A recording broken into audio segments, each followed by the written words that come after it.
What's up mga kapatid? Kamusta po? At nandito na naman tayo ngayon sa House of Representatives. Bukod nga dun sa issue ng flood control scandal, ay mainit yung usapin ng impeachment complaints ng umuugong, ipa-file daw laban kay Pangulong Bongbong Marcos at meron namang panibago kay Vice President Sara Duterte.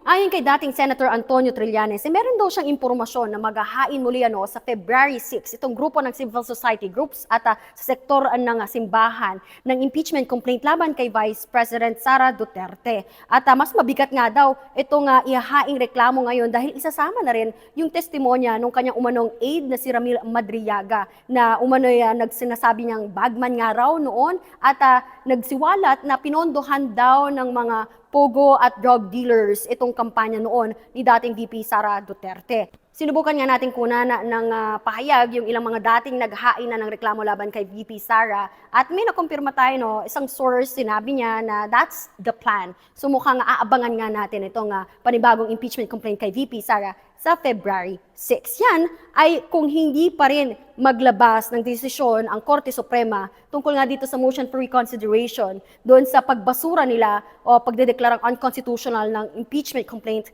laban kay VP Sara. Actually, nakausap din natin yung Makabayan Block.